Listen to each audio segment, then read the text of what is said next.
Bonsoir, bonsoir, bonsoir, bonsoir, mes mamans boss lady. J'espère que vous allez bien. J'espère que vous avez passé une excellente journée.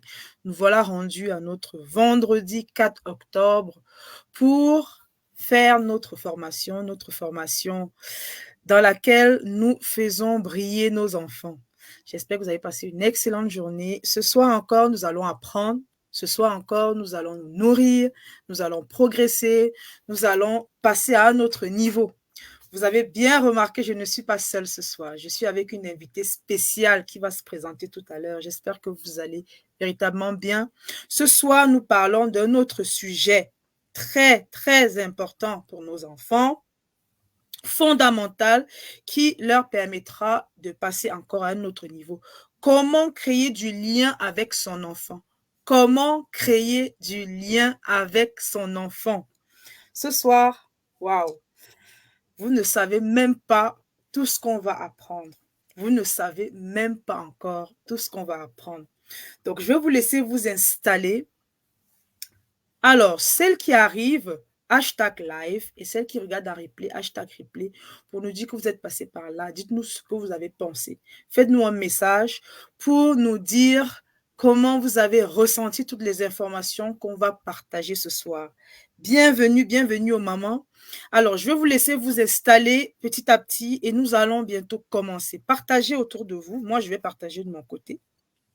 Et nous allons accueillir notre invité et parler de ce sujet qui nous concerne toutes, autant que nous sommes ici. Bienvenue, bienvenue. Si vous arrivez, hashtag live, bonsoir. Faites-moi un coucou pour me dire que vous êtes là. Un petit coucou pour me dire que vous êtes là. Bonsoir, bonsoir, bonsoir, bonsoir. Bienvenue. Donc, pour ceux qui ne me connaissent pas, je suis Thémathieu Jocelyne, professeure depuis bientôt 15 ans à l'éducation nationale. Je suis coach scolaire certifié, coach familial aussi. J'aide les mamans à accompagner leurs enfants avec brio, à prendre du recul, parce qu'elles ont beaucoup de choses à faire et qu'elles sont quand même conscientes que l'éducation et la réussite scolaire de leurs enfants est une priorité. Donc, je suis celle-là qui prend le relais et qui apporte des solutions concrètes, des solutions qui vont permettre à l'enfant de s'épanouir dans sa scolarité et d'exploiter son potentiel. Ce soir, je ne suis pas toute seule pour parler de cette thématique fondamentale de comment créer du lien avec son enfant. Je suis avec une invitée spéciale. Elle va se présenter elle-même. Elle va vous dire quel est son rôle aussi dans la parentalité. Je suis tellement heureuse de voir cette communauté de personnes qui s'impliquent véritablement dans l'éducation. De voir qu'on est de plus en plus nombreuses, nombreux coachs qui s'impliquent davantage dans l'éducation, c'est magnifique. Bonsoir, bonsoir à toi. Je te laisse te présenter, t'introduire à ma communauté de Maman Boss Lady.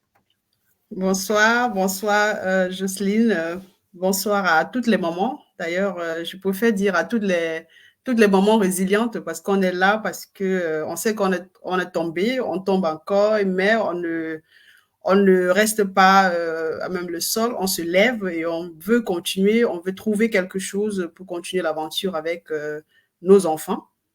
Alors, je suis Myrène Nietzsche, je suis maman, j'ai 5 enfants. Je dirais d'ailleurs 6 enfants et le sixième enfant, c'est ce livre, Parents, Ouais. rééduquez-vous. On va savoir parler. Autrice, en plus d'être autrice aussi. Très Voilà, bien. c'est ça. Sixième enfant, c'est Parents, rééduquez-vous. Mhm. Donc, et coach parental, bien entendu, auteur et conférencière et tout ce que ça comporte. Alors, à la base, je suis éducatrice de jeunes enfants et je travaille précisément en Allemagne. Donc, et parallèlement, j'ai décidé d'aller, en dehors de rester seulement avec les enfants, d'aller explorer encore un peu plus loin, dont notamment les parents, pour comprendre vraiment quelle est la relation qu'il y a entre ce parent et son enfant, qu'est-ce qui se passe, et explorer vraiment afin d'accompagner plus efficacement la maman ou le papa dans la relation avec son enfant. Tout à fait. Voilà. Écoute, bienvenue, bienvenue, Myrène. Nous sommes très heureux de t'accueillir. Alors, je lis dans le chat Zacharia qui est installé. Bienvenue à toi. Bonsoir, bonsoir. Je m'attendais à des enfants en vrai, mais là, ça a été une surprise. Ok, d'accord. Ben, écoute, c'est une belle surprise. On est content de t'avoir. On va annoncer comment créer du lien avec des enfants. Justement, comment créer du lien avec les enfants?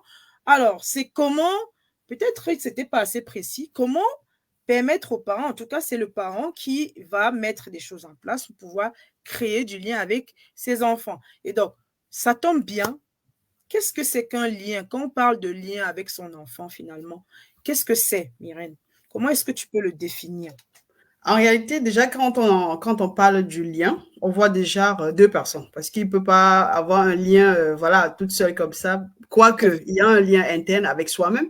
Mais dans la relation parent-enfant, on voit le parent, on voit la maman, ou on voit l'enfant et on voit les parents, ou la maman ou le papa. Et voilà, donc, et ce que j'ai envie de préciser ici, c'est que quand on parle de lien, à la base, à la naissance, déjà, il y a un lien. Peut-être voire même à la conception, il y a déjà un lien qui est créé. Maintenant, la question est de savoir comment sécuriser ce lien dans la construction avec, dans la relation avec l'enfant, comment sécuriser ce lien.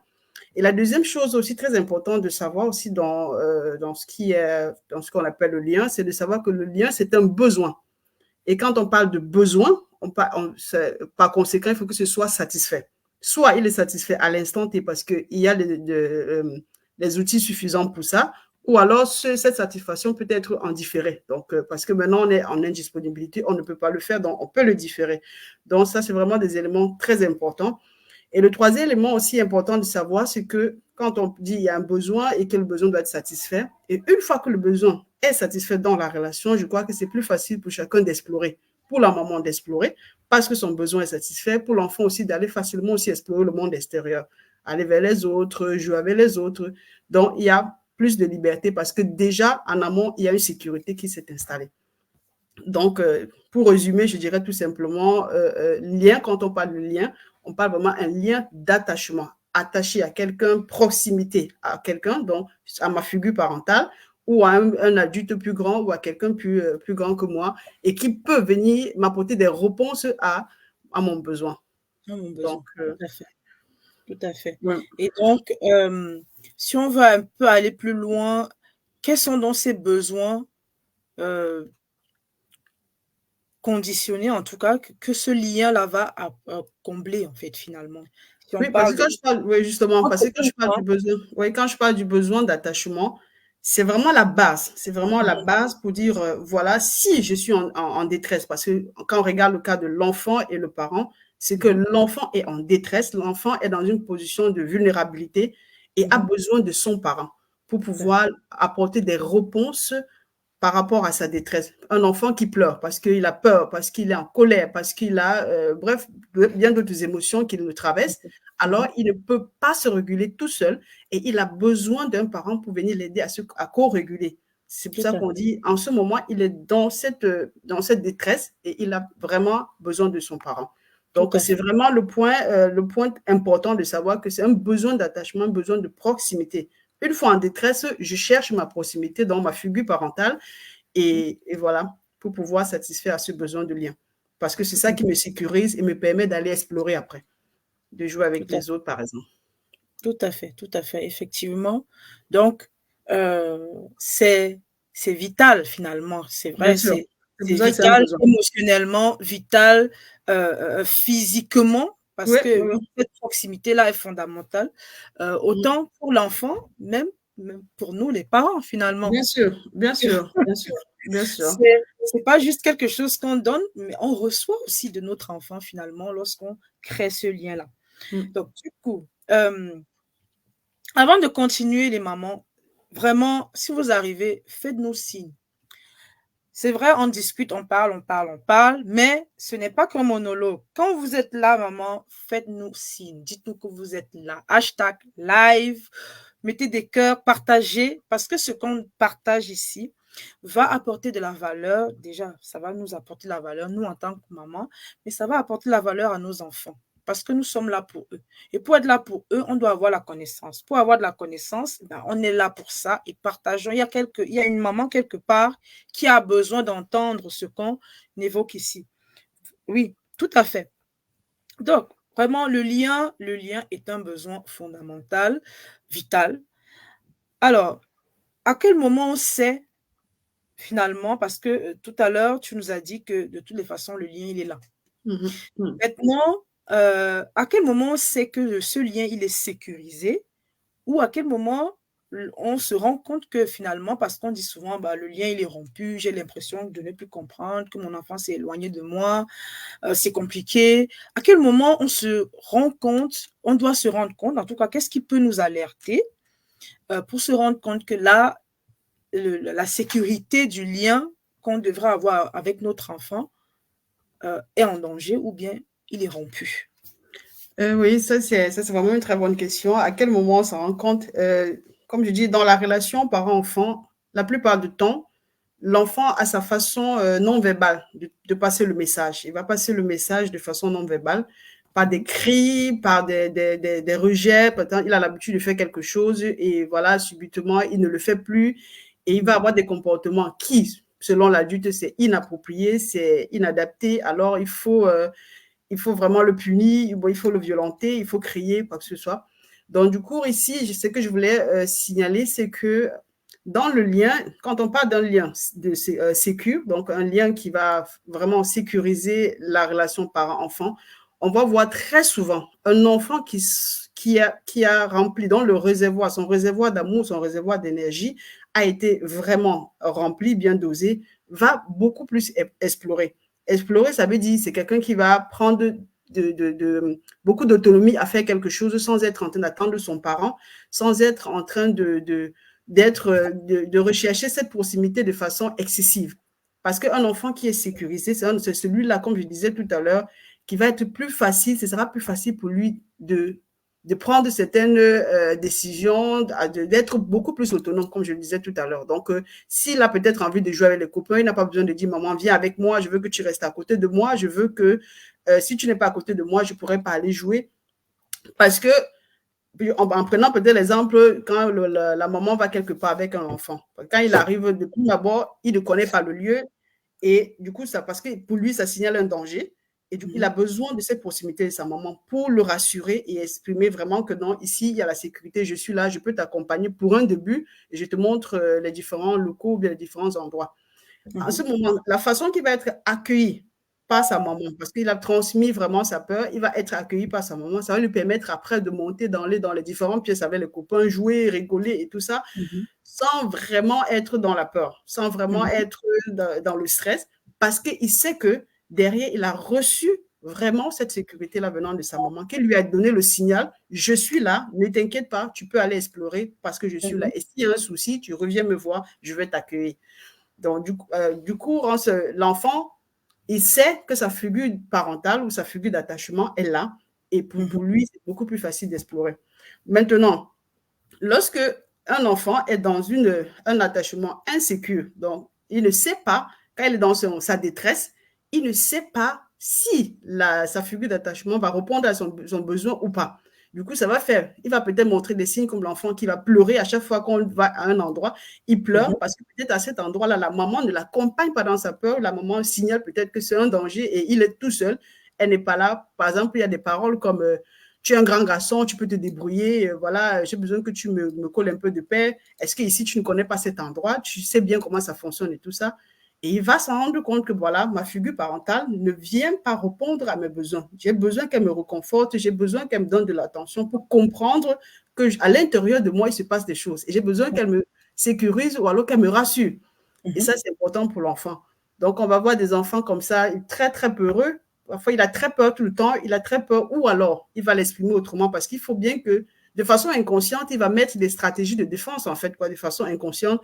C'est un enfant qui va tout le temps crier parce qu'il va falloir que l'adulte vienne auprès de lui, ou alors il va arriver quelque part, il ne va pas parler. Il ne parle pas, il ne fait rien. Et on est là tout le temps le pousser, vas-y, va jouer les autres et tout ça. Il va rester là, il va vraiment pas réagir. Et ça, c'est autant de signes qui peut amener peut-être le parent à se dire, ah mince, il y a quelque chose qui ne va pas, qu'est-ce qu'il faut que je fasse et tout ça, plutôt que d'être dans le... Tu ne vois pas que les autres enfants jouent là-bas, donc tu es obligé d'aller jouer avec eux. Tu ne comprends pas qu'ici, il n'y a pas un danger. Non, il ne peut pas comprendre parce que la façon qu'il est accueilli le fait comprendre que non, il a besoin de se taire, sinon il va être puni, sinon il va être rejeté par sa figure d'attachement, principalement sa maman ou son papa. Tout à fait.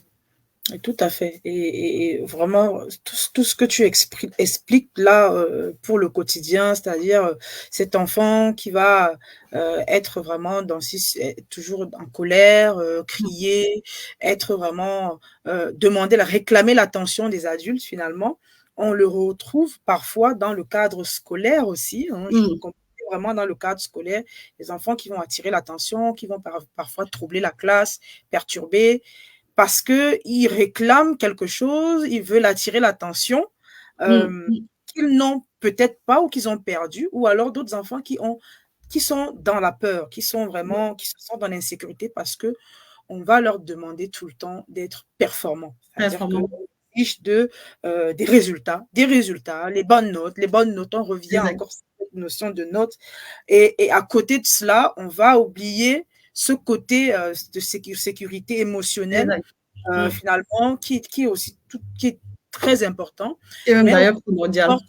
Tout à fait. Et oui, tout à fait. Et auquel on ne porte pas justement parfois attention. Donc, ça me permet je pense qu'on va encore développer parce qu'il y a une question. Merci Zakaria d'avoir posé la question. Je vais lire et comme ça on pourra apporter les éléments. Je vais te laisser répondre. Donc, j'aimerais savoir quels sont les facteurs qui peuvent briser le lien entre l'enfant et ses parents. Bon, c'est vrai qu'on y arrivait, mais peut-être pas y répondre tout de suite. Est-ce que pour la plupart des cas, il demande, autre part, n'est-ce pas le comportement des parents qui conduit à briser le lien entre l'enfant et les parents? Comment consolider le lien entre les parents et leurs enfants? Donc, tout ce que tu es en train de demander, je pense que on va y répondre au fur et à mesure, je pense. Mais bon, peut-être que tu veux déjà apporter certains éléments. Donc, il y a quand même trois questions. Quels sont les facteurs qui peuvent briser le lien? On peut déjà répondre à ça et progresser. Les mamans, vraiment, mettez les cœurs, partagez. Ce qu'on dit ici apporte de la valeur aux mamans. Ce qu'on dit ici apporte de la valeur aux mamans. Partagez, vous mettez les cœurs parce que c'est comme ça là qu'on va avancer, qu'on va comprendre, qu'on aura la connaissance, qu'on va prendre conscience de certaines choses et apporter de la valeur à nos enfants. D'accord? Partagez. Oui, je te laisse répondre. Oui, la question, oui, c'est une très bonne question.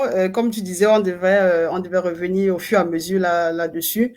Et voilà, si je rebondis comme ça, je dirais tout simplement, la plupart du temps, du moins dans le lien qu'on veut créer avec son enfant, pour le sécuriser, il y a vraiment une condition. C'est vraiment celle que je pense que beaucoup de parents le savent, c'est vraiment la qualité de la présence. La qualité de la présence dans la relation parent-enfant. Ça, c'est vraiment quelque chose, je crois qu'on le dit, on l'entend à longueur de journée. Maintenant, concrètement, qu'est-ce que ça veut dire concrètement? Et cette qualité de présence, d'abord, une qualité de présence en soi, parce que ça commence par nous. S'il n'y a pas quelque chose qui est fait à notre niveau, je ne pense pas qu'on aura suffisamment des outils ou des moyens pour pouvoir accompagner notre enfant. Et la qualité de présence en soi passe par la compréhension de notre histoire, parce que c'est très, très important, c'est très, très capital. On va voir un des facteurs, je prends peut-être des choses vraiment très basiques. J'ai été éduquée dans voilà, je n'ai pas la disponibilité psychologique pour mon enfant. Si mon enfant me parle, je dis tais-toi. Je ne sais pas ce que tu es en train de me dire là depuis, parce que j'ai déjà décidé que c'est comme ça, et c'est comme ça. Et ça peut créer vraiment, ça peut aller freiner l'enfant dans son élan pour être connecté à nous.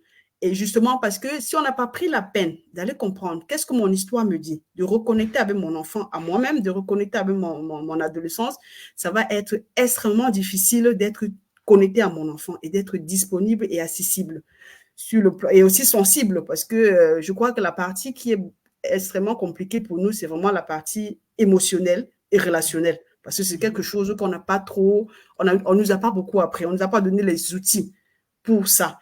Donc, ça fait que ça peut être vraiment voilà, tu te tais, quand l'enfant qui parle, tu te tais, j'ai décidé déjà que ça doit être comme ça, tu ne me parles pas, tu ne continues pas à discuter, point terminé. Ou alors, ça peut être dans la surprotection, parce que parfois, on se dit, non, ce que mes parents ont fait avant, j'ai envie de faire autrement. Et parfois, le autrement n'arrive pas à poser le bon curseur. Le autrement peut être que je bascule vraiment d'un point A à Z. Ça veut dire, je passe de Z qui est la surprotection. Je veux tout faire pour mon enfant. Je veux mon enfant de 4 ans ou 5 ans. C'est moi encore qui le porte pour le déposer sur la chaise. Parce que voilà, je donne le message à l'enfant en ce moment comme quoi non, tu es fragile, tu ne peux pas t'en sortir sans moi, vraiment tu as besoin de moi.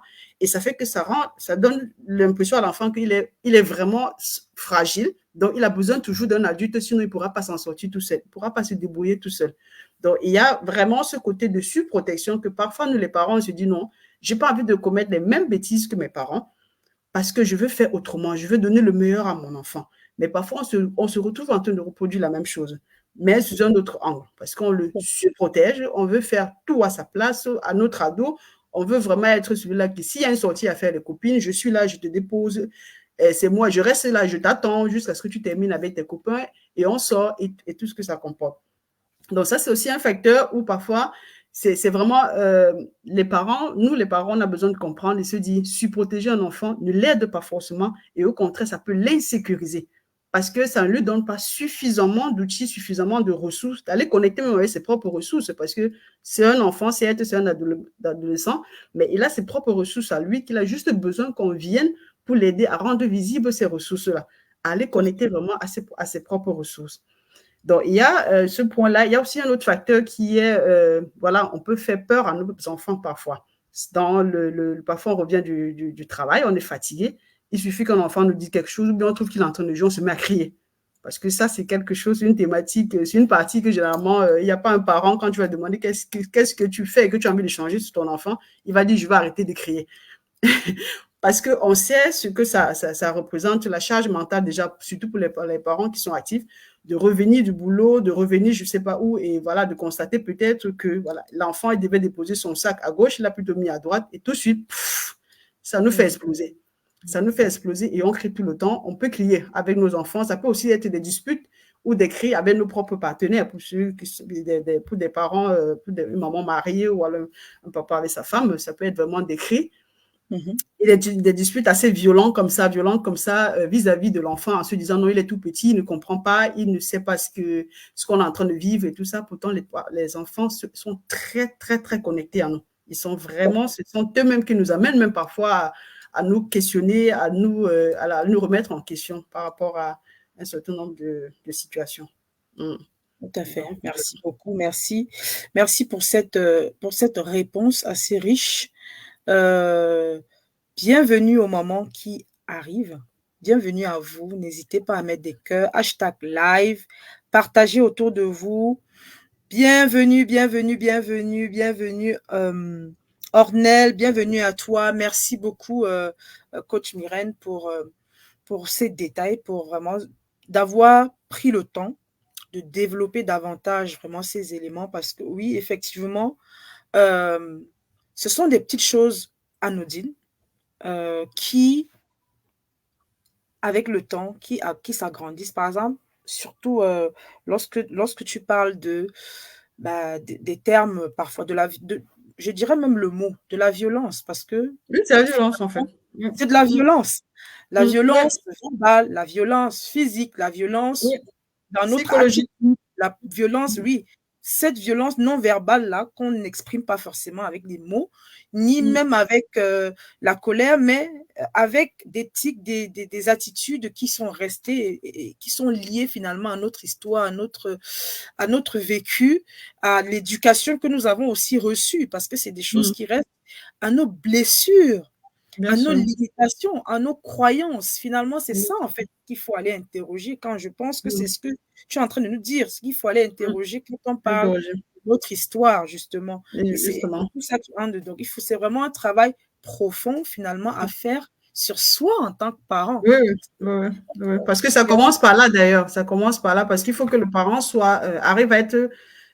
soit capable de pouvoir donner un récit cohérent de son histoire, parce qu'on va voir des parents qui vont dire oui, on m'a fouetté, mais c'était pas grave, j'ai grandi comme ça. Attention, quand on va explorer avec ce parent, quand j'ai l'habitude, quand je rencontre souvent des parents, quand je travaille avec les parents, c'est vraiment quand on va explorer cet endroit et se rend compte que, ah mince, ça m'a fait mal. J'ai eu très mal. Et je n'ai pas envie que mon enfant vive ça. Mais la différence maintenant, c'est le comment le faire. Et ça, malheureusement, je ne l'ai pas. Et je peux commencer déjà à le créer, déjà en reconnaissant que ça m'a fait mal, en reconnaissant que j'ai envie de faire autrement. Et maintenant, me dire quelles sont les solutions, les pistes de solutions que je peux chercher et trouver afin de mieux accompagner mon enfant. D'accord, très bien. Donc, alors, Ornel nous dit bonsoir. Bonsoir, Ornel, bienvenue. Zacharia nous dit, je suis parfaitement d'accord qu'on travaille à rendre l'enfant autonome. C'est très capital car ça lui permet de s'amuser et d'apprendre de ses erreurs. C'est très pertinent ce que vous dites. Tout à fait, tout à fait. Effectivement, lorsqu'on est surprotecteur, effectivement, on peut briser la confiance en soi de l'enfant et l'amener et l'empêcher d'aller plus sereinement vers l'acquisition, faire l'autonomie finalement, cette autonomie dans les tâches, même cette autonomie émotionnelle. Parce que, comme tu disais au début, c'est que l'enfant a d'abord besoin de l'expérimenter avec la personne la plus proche de son parent pour pouvoir finalement aller le reproduire, le dupliquer à l'extérieur et le faire de autonome. Donc, c'est de notre responsabilité finalement de nous assurer que il a pu avoir tous ces éléments-là pour progresser. Bonsoir Valérine, bienvenue vraiment à toutes les mamans qui se connectent. Quand vous arrivez, #live, vous partagez, vous mettez des cœurs, parce que ce qui est partagé ici nous concerne toutes les mamans. Alors, nous sommes les mamans boss lady. Et en tant que maman boss lady, on a tellement d'occupations. Et parfois, effectivement, on peut oublier. On peut se retrouver stressé parce qu'on a tellement de choses à faire. On peut se retrouver dans des situations qui nous empêchent finalement de nous remettre parfois en question. Parfois, on a tellement envie de bien faire qu'on passe parfois à côté de certaines choses. Ce soir, justement, on est là pour ramener le débat à l'essentiel en ce qui concerne nos enfants. D'accord? On est tout le temps dans la performance. On veut que nos enfants réussissent. On veut qu'ils aient de bonnes notes à l'école. Et d'ailleurs, je suis la première à le vouloir. Hein? Mais il n'y a pas que ça. Il n'y a pas que ça. On est là aussi pour rappeler que le lien avec son enfant, la base, est fondamentale. C'est ce qui va permettre à l'enfant d'être suffisamment équilibré pour aller être le plus performant, pour aller être la personne la plus équilibrée possible et nous ramener finalement ce qu'on souhaite de lui. Hein? Être le meilleur, voilà, finalement faire le métier qu'on rêve pour lui, mais ça part déjà vers cette base-là, pour éviter les blessures, toutes sortes de blessures que nous connaissons déjà. Hein? Donc, on va continuer les mamans. Avant de continuer, sachez que tout ce qu'on partage ici, tout ce que la coach parentale Myrène partage ici, vient de son livre. Hein, comme elle a parlé de son 6e bébé, c'est ça. Je l'ai, hein. Je l'ai et même moi, je suis éducatrice et je continue d'apprendre. Je suis maman de 2 enfants. J'ai 2 jeunes enfants. Ma fille, elle a eu 10 ans aujourd'hui, c'est son anniversaire d'ailleurs. Joyeux anniversaire, princesse. Et mon fils qui aura bientôt 6 ans. Donc, je continue d'apprendre. Et je vous encourage, maman. On ne naît pas parent. On apprend. On progresse. Parfois, on chute. Comme la coach a dit, la résilience. On est des résilients. Parents résilients, ouais. On a des parents résilients. Parents résilients. Parce qu'on chute, mais on se relève. Et c'est ça le plus important, parce qu'on se relève. Donc, ce soir, je vous encourage. Tout ce qu'elle partage se retrouve ici. Donc, on va continuer. Vous allez encore avoir d'autres pépites. Mais pour développer, il y a tellement d'outils là-dedans. Je ne vous en dis pas plus. Vraiment, il faut avoir le livre. Tout à l'heure, elle va vous laisser les coordonnées et vous pourrez aller avoir le livre. Donc, il y a Ornel.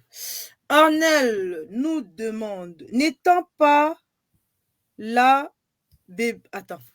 N'étant pas là, le bébé vit. Alors, attends, c'est assez long. N'étant pas là, le bébé vit avec sa grande, je crois qu'elle voulait dire sa grand-mère et les cousines. De retour, je constate que le niveau de violence verbale, bagarre entre les sœurs est de trop. La petite pleure à chaque fois quand elle voit deux personnes parler fort, même quand elle regarde la télé avec moi, quand elle entend coup de feu ou la bagarre à la télé, elle se cache derrière moi. Je vais te laisser répondre. La question s'est posée par qui, s'il te plaît? Alors, c'est Ornelle. C'est Ornelle Cornel. qui développe ça. Et je Oui, oui, pense justement. qu'elle veut savoir comment On gère. agir face à cela. Donc, Et déjà, l'enfant, je ne sais pas si elle a donné l'âge de l'enfant. alors, n'est pas là. Le bébé vit avec ça. Bon, je pense qu'elle est très Mhm. jeune. Elle parle de Oui, bébé. l'enfant doit être certainement encore beaucoup trop jeune. Alors là, Mhm. je pense que derrière, il y a un appel, un message. Parce que dans le comportement, comme je dis, derrière le comportement d'un enfant qui parfois Alors, nous excuse-moi, agace. je vais juste un peu te couper. Donc, elle a dit comment je peux gérer, ben, voilà, comment je peux gérer cette situation Voilà, n'étant pas là régulièrement. Donc, régulièrement. c'est son absence parfois du coup de la maison familiale. Oui, Le justement, c'est ça, titre du live, il est en bas. Comment créer du lien avec son enfant? Vous voyez, il défile là. Vous voyez, il défile. Le titre, il est là, il défile. Je te laisse la parole. Oui, justement, quand on va poser la question de savoir comment gérer ce genre de situation, déjà, elle a besoin déjà d'écouter l'enfant parce que derrière le comportement parfois incompréhensif de l'enfant peut se cacher un besoin, peut se cacher un stress, une détresse que l'enfant vit. Je ne sais pas quel âge l'enfant a exactement parce que si on a fait un enfant de 3 à 4 ans, voilà, ça va, que ce soit du moins de 0 à 5 ans, généralement, ils transmettent par rapport à leur Alors, elle dit qu'il a comportement. un an. Un Ah, an. il a 1 an, donc il est vraiment, vraiment très jeune. Donc, ça Ouais. veut dire le comportement de l'enfant va vraiment l'alerter sur la relation que cet enfant a avec les personnes qui l'accompagnent. Donc, ça, c'est très important déjà qu'elle rentre en contact avec les personnes qui sont au quotidien avec l'enfant. Vu qu'elle elle ne passe pas suffisamment de temps avec l'enfant, elle rentre en contact avec ces personnes-là et elle essaie déjà de verbaliser ce qu'elle ressent face au comportement de l'enfant. Qu'est-ce qui l'inquiète? Qu'est-ce qu'elle pense déjà, qu'est-ce qu'elle pense par rapport à la réaction de son enfant et qu'est-ce qu'elle ressent. Qu'est-ce qu'elle ressent? Parce que ça, c'est très important aussi d'aller verbaliser, puisque le comportement de l'enfant lui donne certainement un signal et peut-être l'amène à avoir certaines informations ou certaines idées dont elle a besoin de vraiment clarifier. Et pour avoir les réponses ou alors des éléments de réponse, elle a besoin de se retourner déjà vers cette famille et comprendre la journée de l'enfant avec ces personnes qui accueillent l'enfant. La journée de l'enfant, qu'est-ce qui se passe, comment il réagit quand ils sont avec eux et qu'est-ce que ces personnes-là font avec l'enfant. Et partant de là, maintenant, elle va essayer voilà, d'analyser et de voir si vraiment ça répond peut-être à des éléments, à certaines idées qu'elle pensait ou pas. Et après, elle peut remonter vraiment au fur et à mesure. Et vraiment, comme je dis, il y a tout un outil qu'on peut mettre en place. Donc, soit elle peut, avec moi, on peut voir en inbox après, ou alors prendre un rendez-vous pour pouvoir qu'elle éclaircisse mieux la situation, parce qu'après aussi, il faut rentrer vraiment à décrire. Parce que très souvent, quand on dit l'enfant pleure, l'enfant fait ci, on a besoin souvent aussi de décrire la situation. À quel moment il le fait, pourquoi il le fait et comment, qu'est-ce qu'elle remarque. Est-ce qu'il le fait il est 15 heures, est-ce qu'il le fait il est 20 heures, est-ce que, voilà, la régularité aussi dans ses réactions. Et ça va permettre de vraiment détecter, décoder exactement les besoins de l'enfant. Est-ce qu'il y a une peur derrière? Est-ce qu'il y a une colère? Est-ce que, voilà, il y a une tristesse? Est-ce que vraiment, il y a quelque chose? De toute manière, l'enfant te donne un signal. Tout à Un fait. message que l'enfant Tout à transmet. fait. Tout à Donc, fait. Donc, il y a... ouais. c'est- Alors, Ornel nous dit, d'accord, je viendrai inbox vous voir, merci. La situation, j'avoue, m'inquiète. Bah écoute, hein, Oui, euh, voilà, c'est ça. tu donneras tes coordonnées tout à l'heure et puis Mhm. elle pourra te contacter pour avoir enfin, avoir Oui, après. parce que c'est vraiment un processus qu'il faut mettre en place pour vraiment l'accompagner dans ce sens-là, pour qu'elle voit plus clair. Parce que il y a aussi des éléments peut-être que je n'ai pas, parce Ouais, que ça aussi c'est important, comme je dis, au niveau de la description du comportement de l'enfant, parce que ça fait toujours toute la différence quand quelqu'un me dit, ah, mon enfant, il m'embête. il t'embête, il fait quoi? Tout à fait. Parfois, il m'embête, il fait quoi? Et quand on rentre vraiment dans la source, qu'on va vraiment aller créer, aller chercher les causes, on se rend compte que, ah mince, il y a un besoin. Peut-être Tout que à c'est fait. un enfant qui, voilà, dépendamment de l'âge de l'enfant, hein, il est peut-être trop sous stress ou alors il est moins stimulé. C'est peut-être un enfant qui bouge moins Mhm. et ça crée ce que ça crée. Ou alors, tout simplement, l'attitude ou bien le comportement qu'il a est tout simplement lié à son développement. Donc, comment le cadrer, comment l'accompagner. Donc, ça, c'est vraiment Oui, des éléments à tout prendre en à fait. compte. Tout Ouais. à fait. Je sais qu'elle a aussi dit quelque chose d'intéressant tout à l'heure. Elle a parlé de violence autour, finalement, autour de l'enfant, avec D'accord. des mots, des termes, des paroles D'accord. qui peuvent aussi être enfin, des éléments déclencheurs, Oui, probablement. oui, Voilà. exactement. Il faut aller Ouais. voir derrière des éléments déclencheurs qui peuvent faire en sorte qu'elle soit finalement sensible ou que l'enfant finalement commence à avoir peur à chaque situation Oui, oui. euh, qui semblerait stressante. Donc, ça Oui, peut oui, créer bien sûr. l'enfant. Bien sûr. Mais ça, il faut aller voir et comprendre Exactement. davantage derrière. Davantage, ouais. Alors, wow, on est là, d'autres questions. Une autre question, comment justement, vu son âge, je peux lui faire savoir que je suis avec elle malgré tout? Quand elle me Oh, voit, elle est vraiment agitée. Avec elle, quels sont les jeux ou les choses que je peux faire pour la calmer? voilà. C'est pour ça que je disais, ça rentre vraiment encore dans tout. Ça, on peut vraiment le décrire vraiment de façon personnalisée plutôt en inbox parce que là, ça va dépendre de comment la relation elle a elle-même, c'est pour la relation avec elle-même Tout à et fait. comment elle-même elle se positionne en tant que maman Mhm. vis-à-vis de son enfant, quelle est la qualité de présence qu'elle offre ou pas. Et donc, ça, Ouais, c'est quelque chose à aller explorer ensemble pour qu'elle-même, elle arrive à se dire, ah mince, j'ai besoin de ça, ou j'ai besoin de ceci, ou j'ai besoin de cela. Et tout ça, à ce fait. serait beaucoup plus facile pour elle parce que venir donner des idées comme ça, généralistes, bon, ah, tu fais ça, ah, tu tournes à gauche, ah, tu lui donnes le sucre ou tu lui donnes le pain, qui peut-être ne peut pas forcément répondre aux besoins de l'enfant quand on ne sait pas exactement quelles sont les causes de ce comportement inquiétant. Oui, et il faut noter aussi le contexte, étant donné que en elle, tu es une maman qui n'est pas toujours là. Hein, ton Ça enfant a aussi, quand c'est des choses même à 1 an. prendre en compte. Voilà, ton enfant a 1 an, il est très jeune encore. Quelles sont les circonstances qui ont fait que tu as dû t'éloigner de ton enfant? Est-ce qu'il n'y a pas de possibilité de te rapprocher de ton enfant? Tu vois qu'il y a beaucoup de choses. Mm. Euh, on ne peut pas vraiment te donner une réponse claire Là. parce Mm, qu'il y a mm, beaucoup de choses qui entrent en mm. jeu. Est-ce J'ai que entendu. c'est juste parce que tu es loin de lui? Peut-être qu'il a besoin que tu sois plus proche de lui. Ça, Mm.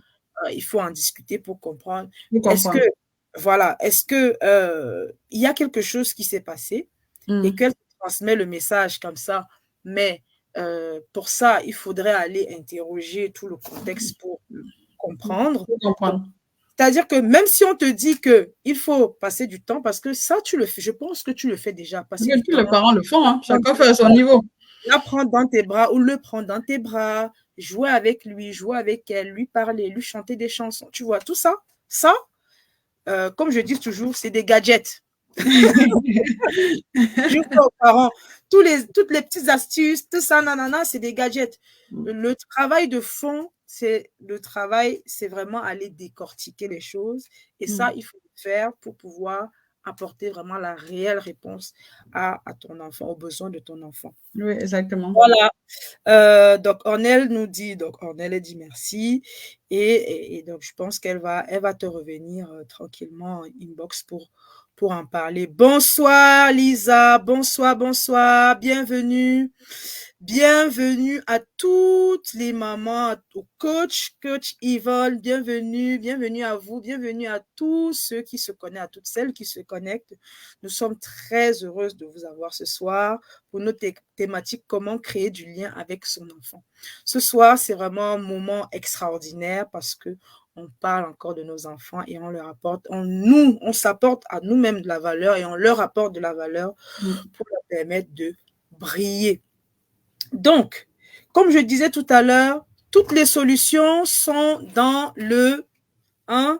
Je pense que Ornelle, tu devras acheter ce livre-là. Il y a beaucoup, beaucoup d'outils dedans. vraiment, même pour toi-même, pour comprendre beaucoup de choses et pour prendre des décisions importantes pour toi et pour ton enfant. Donc, je t'encourage, je pense que tu prendras le temps de discuter avec la coach Myrène et de pouvoir avoir ton exemplaire, avoir encore davantage, au-delà même de tout ce que tu vas échanger avec elle. Ça va encore t'apporter de la valeur de lire ce livre. Il y a beaucoup d'outils dedans pour te permettre de comprendre, d'y voir plus clair encore sur ta situation personnelle. Donc, il y a 3 éléments que tu as évoqués justement dans ton livre qui m'ont semblé très intéressants. Tu nous as parlé, déjà, tu nous as parlé de, on est toujours dans ce qui nous empêche, ce qui empêche de créer les liens. Tu as parlé de éduquer sous anesthésie. Ça, c'est un terme qui m'a énormément marqué dans, dans ton ouvrage. Qu'est-ce que c'est éduquer sous anesthésie? Éduquer sous anesthésie, je pense que si je prends juste comment, pour les moments qui ont fait la péridurale comme moi, pendant l'accouchement, vraiment, je n'ai pas senti la douleur. On m'a coupé de cette douleur-là parce que voilà, je ne voulais pas la sentir pour pouvoir facilement accoucher sans me plaindre. Alors, si je reviens dans la relation parent-enfant, éduquer sur anesthésie, c'est vraiment, je prends un exemple très, très simple parce que pour moi, je me dis toujours, c'est beaucoup plus facile quand on donne des exemples pratiques, vraiment et concrets aux parents. Quand un enfant qui pleure, on dit tais-toi. On frappe un enfant, on dit tu te tais. Pourquoi tu pleures? Je n'ai même pas encore frappé. Tu continues, je te dose encore très bien. Et l'enfant, il se dit, mais donc du coup, alors la douleur que j'ai là, je n'ai pas besoin de l'exprimer. Donc je dois développer des mécanismes de défense pour vraiment éviter de sentir la douleur. Pour éviter de sentir la douleur. Donc si j'ai envie de pleurer, autant mieux, parce que quand je pleure, je suis éloignée de ma maman. Et vu que j'ai envie d'être reliée à elle, j'ai envie d'être en proximité de mes parents, donc j'ai intérêt à me taire. Et ça va faire des enfants vraiment, OK, sages comme une image, comme on le dit souvent, qui ne bouge pas beaucoup, qui ne se plaint pas beaucoup. D'ailleurs, on apprécie quand un enfant ne se plaint pas. On dit, waouh, il est sage comme une image. Un enfant qui est en colère, on dit, mais tu es en colère, tu comptes sur quoi? Tu as mangé, tu as ce qu'il faut. Mais qu'est-ce qui peut bien te mettre en colère, monsieur? Ou alors, madame, qu'est-ce qui peut bien te mettre en colère? Donc, tu m'arrêtes ça. Et là, ça fait vraiment l'enfant qui va grandir de façon inconsciente. À la base, c'est d'abord vraiment inconscient.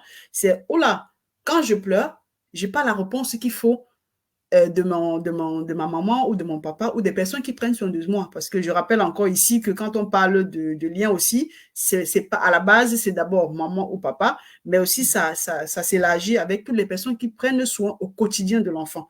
Vraiment, ça peut être la voisine, ça peut être la tati ou la nounou, la tante ou l'oncle. Donc, c'est vraiment ces personnes-là.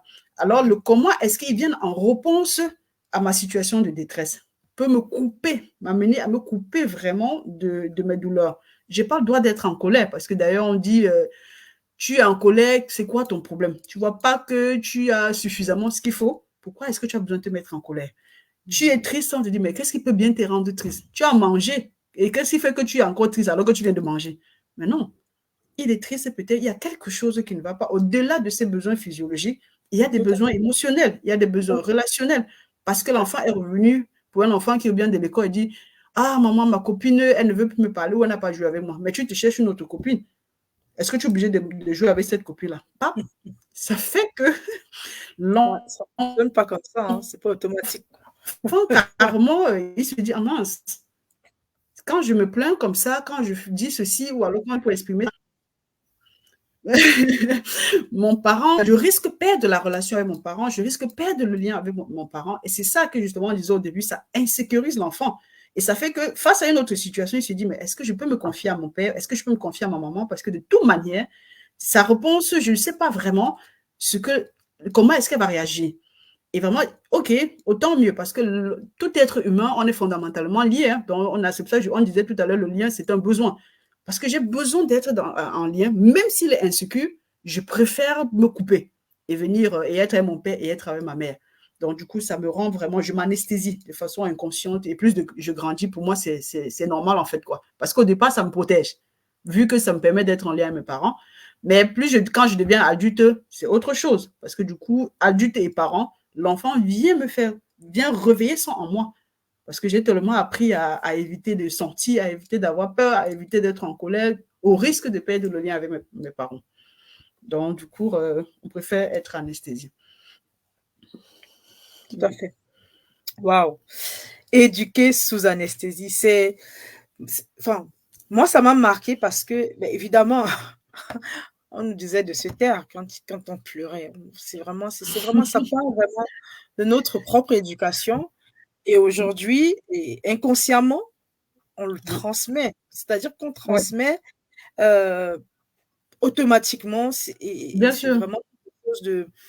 C'est-à-dire que là, ce soir, mes mamans boss les dit, on va reprendre conscience. C'est-à-dire qu'on La va vie, agir en pleine conscience. en plein Et conflit. alors, ce qu'on dit ici, c'est que ça ne veut pas dire que ça ne va pas arriver. Ça peut arriver. C'est-à-dire que. Oui, oui, et je voulais justement, je rebondis là-dessus, juste pour compléter en disant, quand quelqu'un va dire, mais comment oui, ça c'est quelque chose que j'ai grandi avec, mais comment je fais?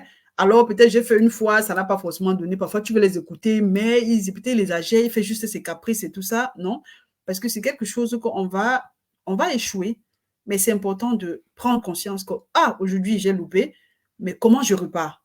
Parce que ça c'est important dans la relation aussi. Comment je repars? Et ça vient permettre à l'enfant de se sentir en sécurité. Parce qu'il sait que l'adulte aussi peut chuter, mais peut aussi reparer. Donc, ça lui apprend aussi que non, l'adulte a droit à l'erreur. Moi aussi, en tant qu'enfant, j'ai droit à l'erreur. Donc, c'est le comment réparer qui vraiment est une posture qui est magique, qui est magnifique, vraiment. Moi, je le dis en tant que maman de 5 enfants. Pour moi, aujourd'hui, je me sens beaucoup plus à l'aise de dire à mon enfant, ah mince, je n'ai pas compris que tu voulais me dire ça. Et comme je suis très fatiguée, c'est allé dans tous les sens. Tout à fait. OK, maintenant, il s'agissait de quoi? Qu'est-ce que tu voulais me dire? Mhm. Et l'enfant vraiment va se sentir maintenant accueilli et te dire, ah, il y avait ça, il y avait ça, il y avait ça. Tu dis, ah, OK, comment est-ce qu'on peut faire maintenant? Et là, ça continue la vie. Ça n'exclut pas que demain encore, il peut y avoir une autre situation, mais toujours est-il que c'est important de reconnaître qu'il y a eu un pas, un petit pas qui a été fait. Tout Un à petit fait. pas qui a été fait à chaque fois. Et c'est ça, en fait, même qui fait grandir. Parce que grandir, je ne l'ai pas le matin, le lendemain, on a 20 ans, on a 50 ans. Donc, on grandit au fur et à mesure. Tout à fait. Et c'est pareil dans la relation avec Exactement. nos enfants. Exactement. Et c'est là qu'on parle de résilience, parce qu'il faut avoir une bonne Exact. dose de résilience pour faire ça. Et je vais rebondir aussi avec le pardon. Le pardon, généralement, notre position d'autorité en tant que parent, c'est-à-dire que on a de l'autorité et c'est vraiment cette posture-là qu'on met le plus souvent en avant. Mm. Et pourtant, il y a beaucoup d'autres postures de parents en dehors de l'autorité, la collaboration, il y a plein d'autres éléments qui font que, donc, c'est-à-dire que lorsqu'on met très souvent l'autorité, on ne va pas oser, même si on sait qu'on a qu'on a été injuste envers notre enfant, on ne va pas oser aller lui dire, bah écoute, tu vois ce que tu viens de dire là, ouais vraiment, j'ai pas été juste envers toi, ça n'a pas été correct ce qui s'est passé, vraiment excuse-moi, qu'est-ce que tu voulais vraiment me dire? Et Mm. ça, on a du mal. Mm. L'orgueil, notre orgueil de parents, voilà, cette posture d'autorité, on a peur d'être faible devant l'enfant, alors que ce n'est pas toujours le cas. C'est-à-dire que parfois, nos enfants attendent aussi des moments, ils attendent ces moments-là, parce que ça Mm. va leur permettre de comprendre que, bon, oui, on n'est pas parfait, mais on peut s'améliorer, mais Ouais. on peut progresser, mais voilà.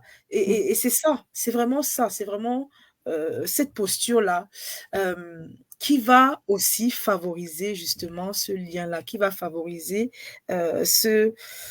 ce rapport-là avec notre enfant. L'enfant, justement, va comprendre l'intérêt, même de s'excuser lui-même, parce que Bien sûr.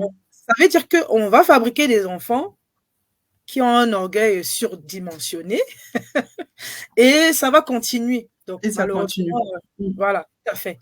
Donc, Ornel nous dit, waouh, Ornel, ce soir, alors, Ornel, je te lis.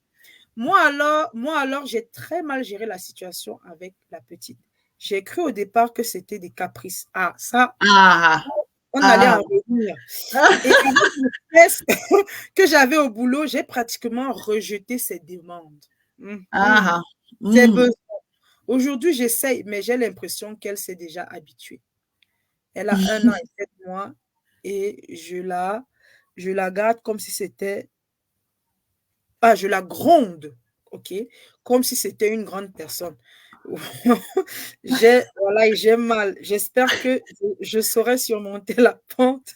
Oui, oui, oui, oui, Onel. Oui, Arnel, oui, oui, tu oui, vas surmonter la oui, pente. oui, elle Ah, peut y tu arriver. es la coach Myrène. Oui, Tu elle vas peut y arriver. surmonter. Moi, je le confirme parce que je dis bien, j'ai 5 enfants et jusqu'à ce que j'arrive à cette étape-ci, c'est vraiment, c'était des enfants à l'époque vraiment à bas âge. J'avais 8 ans, j'avais 7 ans, j'avais 4 ans, 3 ans et voilà 9 mois. Et vraiment, c'était extrêmement, j'étais vraiment comment je vais dire ça, j'étais vraiment dans l'autoritarisme en fait, parce que c'était ou tu fais comme ça ou rien. Parce que pour moi, il n'y avait pas de demi-mesure en fait, quoi. Et pour moi, je me disais, mais c'est bien de faire. Mais à côté, je sentais l'épuisement. J'étais une maman au foyer, mais j'étais épuisée. J'ai frôlé la porte du burn-out. Alors que je ne travaillais pas, mais j'étais à la maison. Et justement, comme je disais tout à l'heure, parfois on veut faire différemment, mais on se retrouve en train de faire la même chose. Moi qui me suis dit, non, mes parents ont travaillé, ils nous ont abandonnés. Non, je reste à la maison à mes enfants, comme ça je leur donne tout ce qu'il faut. Non, faux.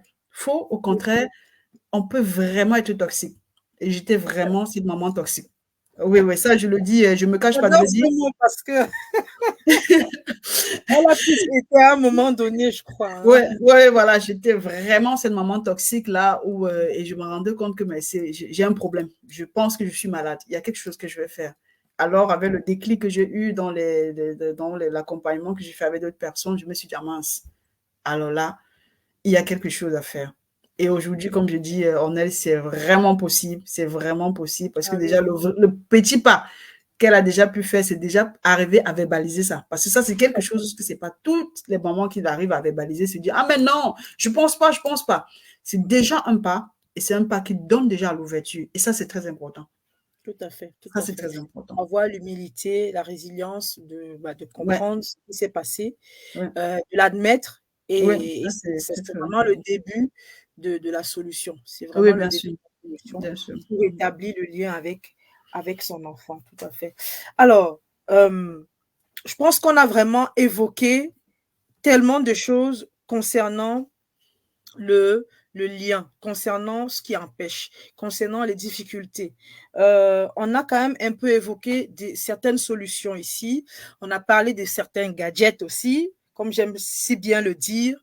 Mais comme je dis toujours aux mamans Boss Lady que vous êtes, aux mamans résilientes, aux parents résilients, le plus important, c'est le travail de fond que vous faites, autant sur vous que sur votre enfant ou même sur la relation que vous avez avec votre enfant. C'est la base, c'est le début. Ensuite, les outils viennent.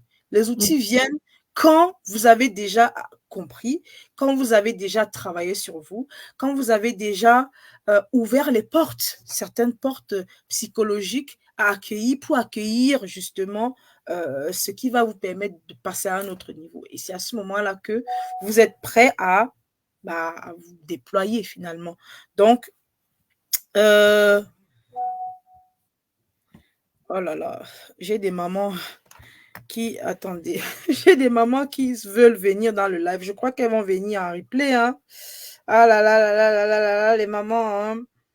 Hein.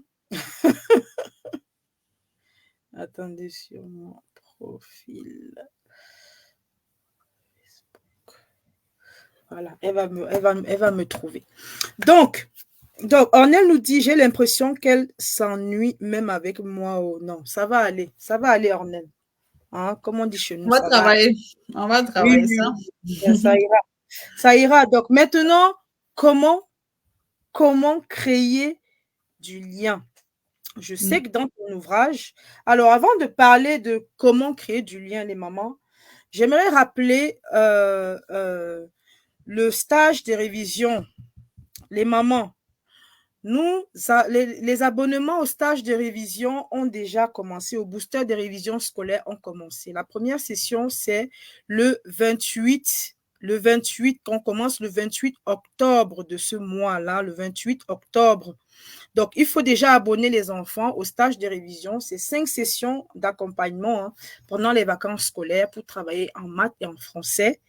d'accord, pour faire ce moment-là un moment de qualité. Parce que on sait très bien que c'est un moment difficile, un moment de devoir, de travail. Et on sait aussi que le français et les mathématiques, ce sont les matières les plus, en tout cas les plus valorisées dans le système. Et les notes en français ont encore chuté cette année. On a fait les évaluations nationales et on s'est rendu compte que les notes chutent encore. Il faut continuer de travailler, il faut continuer d'aider les enfants dans ces matières-là. Donc, j'ai mis en place ce programme, le booster des révisions scolaires, pour les aider à aller de l'avant. Inscrivez-les, abonnez-les. Il y a 5 sessions à l'année pendant toutes les vacances scolaires. Peu importe la zone académique de votre enfant, zone A, zone B, zone C. Donc, vous mettez simplement booster et je viendrai vraiment vous donner tous les détails avec voilà, le prix. Alors, pour le prix, il est de 34 € l'abonnement, 34 € par mois pour les 2 matières. Donc, abonnez les enfants dès maintenant. Comme ça, vous pourrez profiter de cela pendant toute l'année scolaire. Bien évidemment, il y a autre chose, mais vraiment, vous ne vous ruinez pas.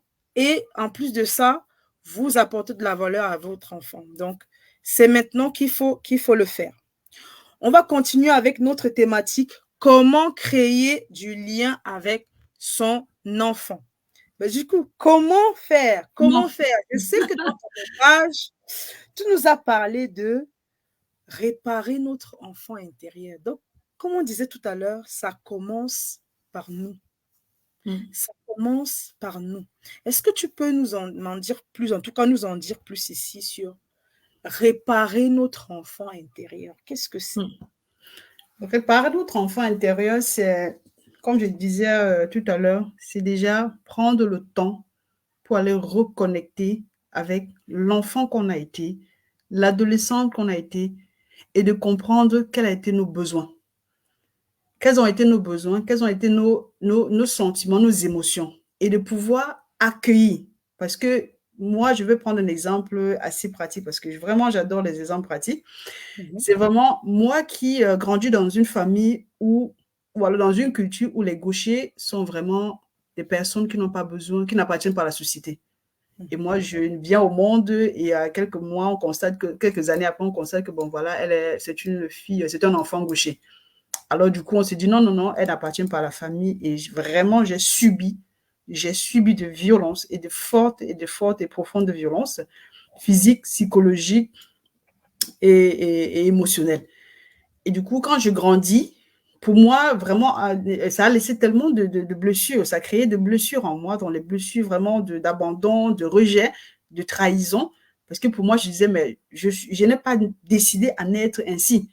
Pourquoi est-ce que j'ai vécu ça avec mes parents? Pourquoi?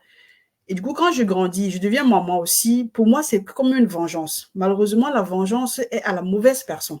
La vengeance, c'est pas, j'ai pas besoin de me venger sur mes enfants, mais j'ai besoin d'aller reconnecter avec mon propre enfant intérieur et pouvoir prendre le temps de m'écouter. Et quand j'ai vraiment compris d'où vient cette violence en moi, parce que j'étais vraiment tout le temps direct, il faut que je donne une claque, direct, il faut que je crie, direct, il faut que je me retrouve en train d'humilier mon enfant. Alors, je me suis rendu compte tout simplement que je n'arrivais pas à faire le deuil de mon histoire. Et faire le deuil de son histoire, c'est pouvoir être capable de dire oui, voici ce que j'ai vécu. Parce que ce n'est pas tout le monde qui arrive à verbaliser ce qu'il a vécu, comme je disais tout à l'heure. Ce n'est pas tout le monde. Parce que très vite, on passe en superficiel en disant oui, si on n'avait pas fait ça, je n'avais pas grandi. Faux. Faux. Tu peux aussi grandir autrement. Très, très faux. Donc, ça fait que des personnes n'arrivent pas vraiment à aller creuser et de se dire, ah mince, j'ai été violentée comme ça, j'ai vécu telle situation, mais j'ai envie de faire autrement. Et j'ai envie de faire autrement, mais comment concrètement? Donc, du coup, je disais tout à l'heure, ça m'a vraiment aidé à aller comprendre que, mais en fait, c'est ton statut, le statut, vraiment la posture d'enfant gaucher que tu as eu et des histoires que tu as vécues, des violences que tu as vécues qui te poussent à aller, à agir comme ça envers tes enfants, alors que tes enfants n'ont rien à faire, c'est les mauvaises personnes au mauvais endroit. C'est vraiment aller et pouvoir faire le deuil de ton passé. Accepte que tu as été violenté. Accepte que tu avais des besoins d'écoute, tu avais le besoin d'être entendu et ça n'a pas été satisfait. Donc, reconnais-le et maintenant, prends maintenant ta responsabilité en main. Parce que comme je dis toujours, on n'est pas toujours c'est quelqu'un qui le disait, on n'est pas toujours responsable de ce qui nous arrive, mais on est responsable de ce qu'on en fait. Tout à fait. Si on dit, voilà, on m'a frappé et je continue à frapper, ça veut dire, alors là, c'est pas que tu ne diras pas que non, c'est à cause de mon père ou de ma mère que je suis comme ça. Maintenant, qu'est-ce que je peux faire autrement? Comment je peux faire autrement? Donc, c'est dans ce sens-là, quand je dis rencontrer son enfant intérieur, aller voir en nous, faire le deuil. Déjà, faire le deuil de notre passé qui nous perturbe. Et quand je dis faire le deuil, c'est pas vraiment de dire, non, j'ai pas envie de sentir mon passé, parce que là encore, on va rechuter et faire la même chose. Et vraiment, on ne va pas pouvoir rompre ce lien, ce cercle vicieux-là. Donc, faire le deuil, c'est vraiment aller accueillir vraiment ce qu'on a ressenti, ce qu'on a vécu et essayer de retrouver quels étaient mes besoins. Et ensuite, maintenant, pouvoir donner un récit cohérent. Parce que quelqu'un, comme je disais, tu vas lui poser la question, mais c'était comment pour toi quand tu étais jeune, quand tu étais petit? Mais c'était pas si grave. En fait, je pense qu'ils ont fait ça parce qu'ils voulaient me protéger. Bon, je pense qu'ils m'aimaient beaucoup et tout ça. Très vite pour passer, pour très vite passer, comme si on avait encore en même temps une tendance de protéger nos parents. Non, il ne s'agit pas de protéger nos parents, mais d'aller vraiment accueillir ce qu'on a vécu avec nos parents. Parce que de toute manière, ils ont fait avec les outils qu'ils avaient. Ce n'est pas pour dire qu'on veut les culpabiliser, ils ont fait avec les outils qu'ils avaient. À nous maintenant, ici et maintenant, de trouver des outils qui peuvent répondre vraiment à nos propres besoins et travailler là-dessus. Ça peut être peut-être travailler avec un ami, travailler avec son conjoint, travailler, mais vraiment très important à verbaliser pour ajuster en fait, ajuster son histoire. On ne vient pas se couper totalement de son histoire, mais on vient l'ajuster parce que de toute manière, comme je le dis, la meilleure éducation qu'on peut transmettre à notre enfant, c'est celle qu'on co-crée avec lui, pas celle qu'on copie de nos parents, parce que ce sera toujours incomplète. L'éducation de nos parents va rester toujours incomplète et insuffisante. Parce que ce que nous avons reçu de nos parents nous sert de point de départ et non pas le point d'arrivée. C'est le point de départ. Qu'est-ce que j'ai vécu? Comment ça a été pour moi? Quelle est la partie sombre de mon histoire que j'ai envie d'ajuster et quelle est la partie vraiment la plus agréable que j'ai envie de continuer à transmettre à mon enfant? Et ça, c'est très important dans cette rencontre avec soi-même et cette connexion avec soi. Tout à fait. Merci beaucoup. Donc, en tout cas, moi, ce que je retiens, c'est faire le tri, conscientiser certaines choses, se rendre compte de ce qui a fonctionné, de ce qui a moins fonctionné, de ce qu'on va garder, de ce qu'on va aller soigner finalement en nous pour pouvoir... Parce que généralement, et puis bon, c'est une remarque que j'ai faite depuis que moi-même, personnellement, je suis maman et que j'élève mes 2 enfants, c'est que, donc au début, bon, la colère, c'est quelque chose, je pense qu'on va peut-être revenir sur la colère à un moment donné, c'est quelque chose que nous vivons tous, hein, et j'ai compris que finalement, la colère, c'est une information en fait. C'est une information, soit parce que l'enfant a dit quelque chose qui allait heurter ma sensibilité, qui allait heurter quelque chose en moi qui n'a pas parfois été reparé, qui allait heurter quelque chose en moi, voilà, qui touche mon ego. En fait, la colère, c'est une information. Et ce n'est pas vis-à-vis de l'enfant, mais c'est toujours vis-à-vis de nous-mêmes. Et tant qu'on ne conscientise pas, comme tu dis, tant qu'on ne va pas interroger, qu'on ne va pas comprendre ce qui s'est passé, comment est-ce que ça nous a influencé, comment est-ce que ça nous a blessé parfois, on va toujours agir en automatisme, on va être sous anesthésie parce que oui, bien sûr. on va agir vraiment on aura un comportement qui tourne en boucle. Donc vraiment conscientiser, et c'est vraiment ce message-là en tout cas que j'entends lorsque tu parles d'aller réparer notre soi intérieur, faire le tri et choisir ce qu'on va pouvoir finalement transmettre.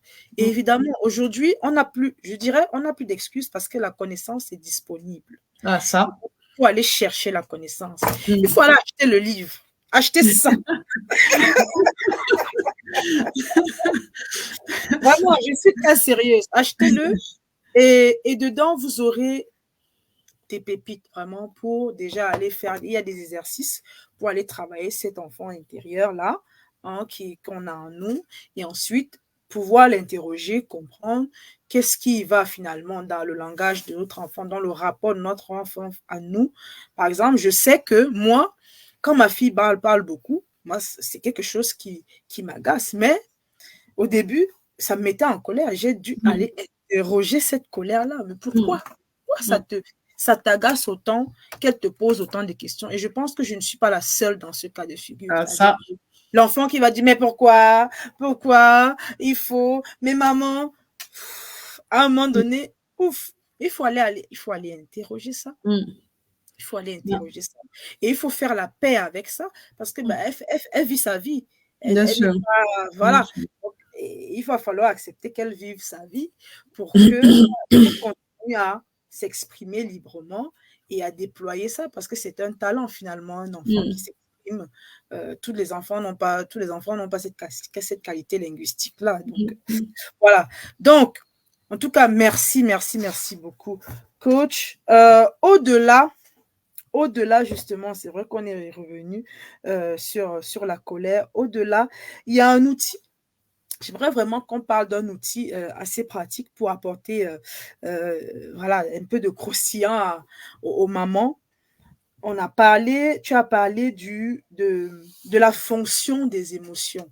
Donc, il y a un tableau où on voit des émotions. Je ne vous montrerai pas le tableau. Achetez le livre, vous allez aller voir le tableau. Mais on va quand même parler de cet outil-là qui m'a semblé tellement important. De voir comment on peut identifier les émotions et de voir la fonction que ça a pour pouvoir comprendre l'information. C'est vraiment ça, en fait. Est-ce que tu peux nous en parler davantage pour apporter un élément vraiment concret aux parents pour qu'ils puissent aller travailler sur leurs émotions et finalement rendre l'échange avec les enfants le plus agréable possible? Oui, merci. Déjà, je vais commencer par la colère, comme tout à l'heure tu disais. Je vais commencer par cette colère-là, sachant que quand on parle de colère, c'est une émotion. Et une émotion veut dire mouvement vers l'extérieur. Donc, c'est et mouvement et émotion. Et c'est extérieur et émotion, c'est vraiment vers l'extérieur, mouvement. Donc, en fait, il y a quelque chose qui se passe dans le corps. Donc, s'il y a la colère, ça veut dire, et surtout, parce que ça, c'est quelque chose aussi on a besoin aussi de différencier entre une émotion qui est saine et naturelle, va vraiment s'exprimer avec il y a quelque chose qui ne va pas en moi et j'ai envie de poser mes limites. Et je pose mes limites pour pouvoir rétablir l'harmonie, pour pouvoir rétablir le lien. Parce que ça, c'est très important de comprendre que s'il est en colère, ça veut dire qu'il y a certainement une frustration qui est le déclencheur. Il y a une frustration qui est derrière. Par exemple, un enfant qui est en train de jouer et subitement, la petite soeur qui vient ou le petit frère qui vient et pap, il prend le jeu ou alors il bouscule le jeu et il continue à son chemin. L'enfant, en ce moment, passe parce que c'est une colère saine. Non, il est frustré parce qu'il était en train de monter, je ne sais pas, peut-être un camion, peut-être une maison, il construisait quelque chose. Et directement, ça va le mettre en colère. La colère veut dire, ça, c'est ma limite. J'aimerais pas que tu touches à mes jouets. J'aimerais le jouer. J'étais déjà concentré et je savais que j'étais en train de réussir quelque chose. Alors, tu es venu pour me déranger, tu es venu pour tout gâter. Et ça m'énerve. Et ça, vraiment, c'est quelque chose qui est vraiment, elle est saine, cette colère-là, et elle a besoin d'être accueillie. Et non pas de dire, donc, ce n'est que pour ça là que tu te plains. Donc, c'est parce qu'il est passé là, donc tu ne peux plus arranger de nouveau. Non, non, non, c'est une émotion qui est vraiment saine. Elle est naturelle parce qu'il ne peut pas contrôler. Ce n'est pas quelque chose qui va se dire, bon, j'arrête. Et s'il a cassé mon jeu, j'arrête, je laisse. Donc, c'est quelque chose, c'est physiologique. Et tout ce qui est émotion naturelle, elle est physiologique. Donc, ça vient vraiment, pap, ça nous réveille et ça s'écoule. Donc, derrière la colère, le déclencheur va être la frustration, ça va être une blessure qui a été créée. Et vraiment, c'est pour donner l'information qui a pour fonction de dire, j'ai envie de rétablir, de montrer ma limite, en fait. Je veux montrer ma limite, je veux restaurer le lien. Parce que parfois, quand il y a vraiment un dommage, j'ai envie de rétablir le lien. Et maintenant, on va passer à l'émotion, parce que ça, c'est des émotions vraiment basiques qu'on connaît tous. Il y a la tristesse aussi. Et vraiment, dans la tristesse, on le sait tous, tristesse, ça veut dire qu'il y a une séparation, ça veut dire qu'il y a une perte. Et ce que nous, on connaît en tant qu'adultes avec les outils qu'on a eus, qu'on a reçus de nos parents, c'est vraiment tristesse, c'est si vraiment tu as perdu quelqu'un qu'on va prendre en compte. Mais la tristesse chez un enfant peut être qu'il a perdu son doudou, il a perdu sa meilleure amie, il n'a pas pu jouer la journée avec sa meilleure amie. Ça rend triste. Et ce qui est tout à fait logique, c'est tout à fait normal. Mais pour nous, c'est tellement mince. Et donc, c'est pour ça que tu pleures. Donc, c'est pour ça que, alors que c'est important, alors que ça donne l'information comme quoi j'ai vraiment envie de faire le deuil. Parce qu'on va aller jusqu'à dire à l'enfant, arrête de pleurer. Pourquoi tu pleures? L'enfant est triste. Et la tristesse signifie laisser les pleurs nous traverser, laisser vraiment qu'on accepte que cette situation, je l'ai perdue. Ou alors, je n'ai pas pu jouer avec mon ami aujourd'hui, ou comme je déménage, pour les enfants, surtout en plein déménagement, les enfants qui perdent leurs copains parce qu'on va changer d'établissement, on va changer d'école. Et ça crée vraiment de la tristesse en l'enfant parce qu'il y a une séparation, il y a une perte. Et ça, c'est vraiment important de prendre en compte et non pas de rester vraiment dans notre automatisme du genre, donc ce n'est que pour ça, alors qu'il y a les amis pleins partout. Tu peux rencontrer dans les nouvelles écoles les amis pleins. Non, ce n'est pas de ça dont l'enfant a besoin de comprendre en ce moment. Il a besoin vraiment qu'on lui laisse faire le deuil, vraiment, parce que c'est l'information que donne la tristesse. Et peut-être pour terminer avec la peur, parce que ça aussi, c'est quelque chose que chez le jeune enfant, parce qu'il est vraiment dans le domaine du senti, le domaine de l'émotion, il y a la peur. La peur aussi pour l'enfant qui signifie il y a un danger. Il y a un danger, il y a un inconnu. Et pour l'enfant, vraiment, je précise bien, il n'a pas besoin qu'il y ait quelque chose d'extraordinaire pour que ça lui fasse peur. C'est vraiment, il suffit même que ça mette d'une pièce à une autre. Ça crée déjà l'insécurité pour lui. Ça crée déjà la peur. Il suffit vraiment que, voilà, il devait être récupéré par sa maman. C'est plutôt la voisine qui est venue le chercher. Pap, ça crée déjà la peur. Parce que peut-être c'est une voisine qui c'est la première fois qu'il voit, il ne sait pas ce que c'est. Et c'est important. Et ça donne vraiment l'information que, si c'est la voisine qui vient, qu'est-ce que je fais? Comment je fais pour qu'elle me prenne dans les bras? Est-ce que je vais pouvoir supporter? Ça, vraiment, c'est physiologique.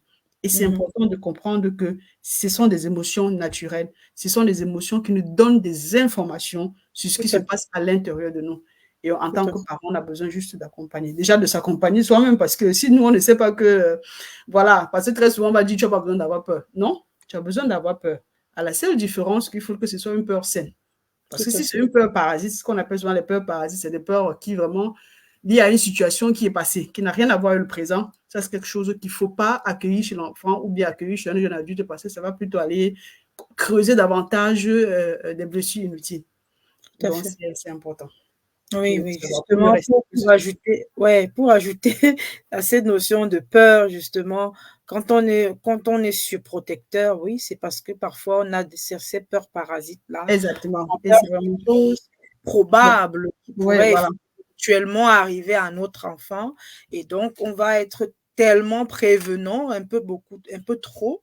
Bien sûr.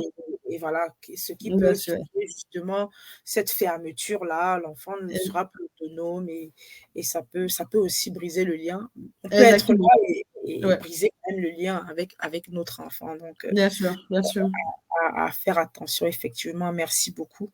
Justement, cette peur, je sais que il y a 2 jours, j'ai discuté avec une maman qui avait justement cette difficulté avec son fils. Je coach son enfant et qui me parlait de son enfant qui a peur, en fait, qui a peur quand elle n'est pas là.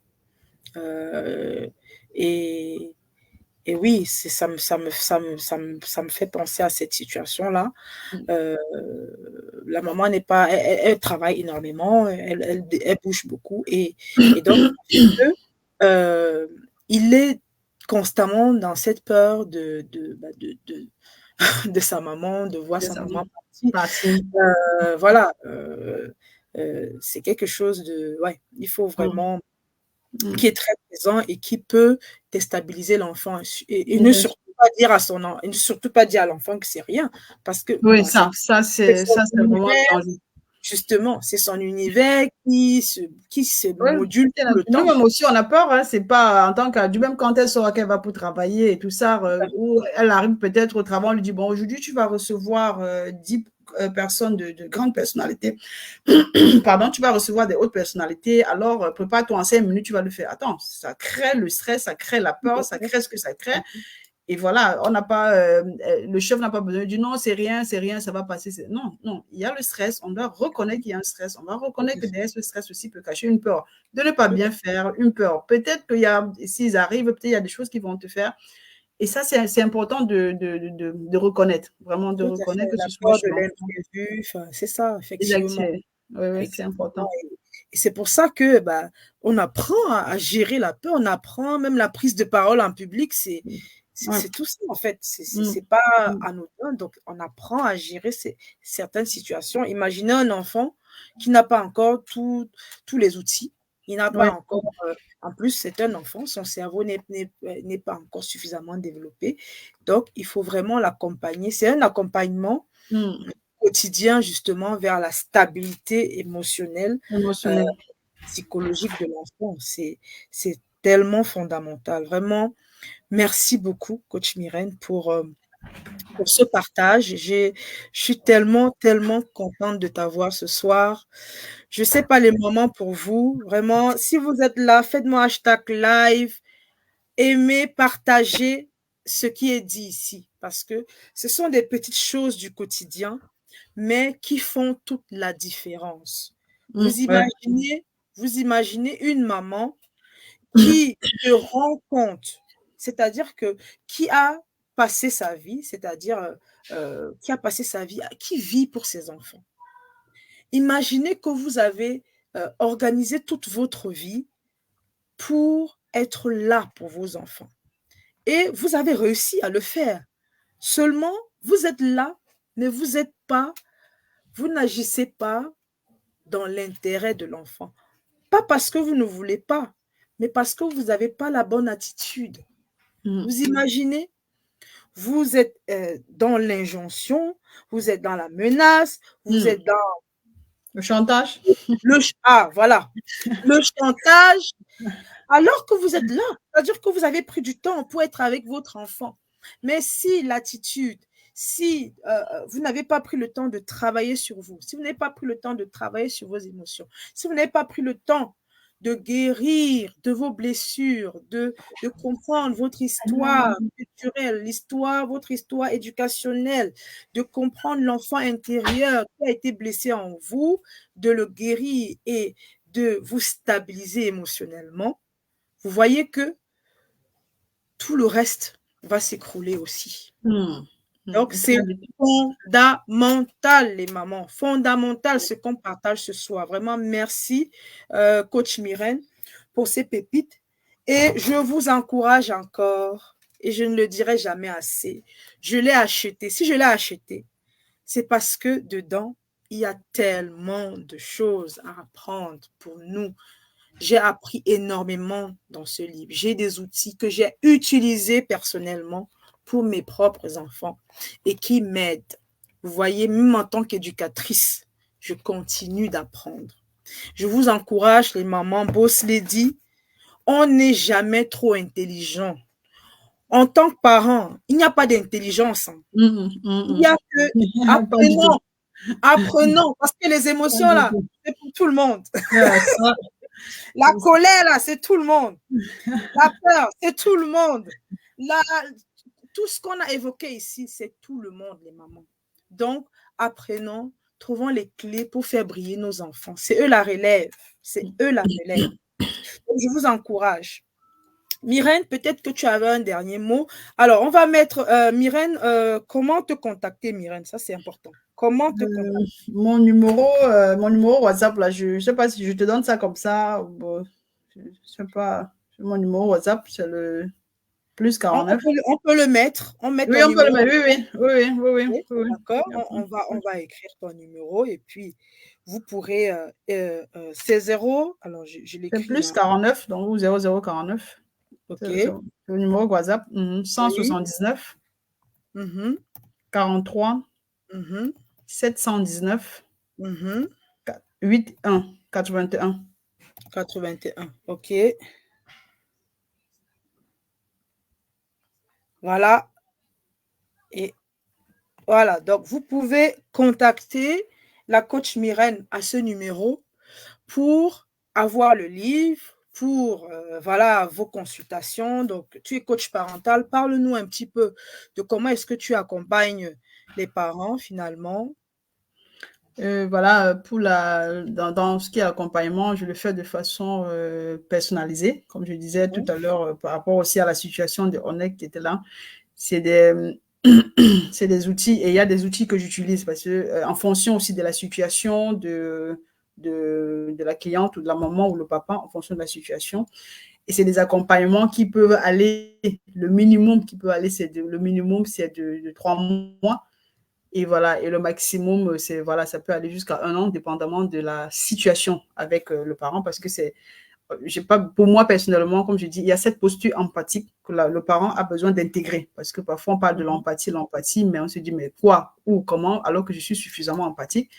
Et après, on mhm, se rend compte que non, c'est tout un outil, c'est tout un processus. Voilà, ça, c'est même ce que j'ai envie de dire. C'est tout un processus pour passer de l'étape A à l'étape B, de l'étape B à l'étape C, et ainsi de suite. Donc, mhm. ça vient vraiment, la méthode, ce qui me parle vraiment, vraiment, c'est cette méthode empathique, là, cette posture empathique de l'adulte vis-à-vis de l'enfant, parce que c'est quelque chose qui n'est pas du tout évident. Pas du tout évident. Aller à comprendre au-delà des apparences, au-delà du comportement qu'on voit, qui n'est que la partie visible de l'iceberg, Mhm. c'est quelque chose de pas évident pour chaque parent, parce qu'on sait ce qu'on nous déjà personnellement on vit, et c'est pas évident. Donc on essaie d'accompagner, j'essaie d'accompagner le parent déjà à faire un retour, ce soit apprendre. J'ai souvent la technique que j'aime bien, cette technique que j'adore, c'est learn to stop, apprendre à Mhm. s'arrêter. C'est très Tout à fait. important. Tout à Je fait. m'arrête parce que j'ai envie de comprendre d'abord ce que moi je vis et ce qui se passe à l'intérieur de moi. Parce que pour Mhm, moi, je dis toujours, c'est capital. J'ai besoin de mhm, commencer par là. Mon enfant a un comportement inapproprié, il est turbulent, il est ceci. OK, je l'entends bien.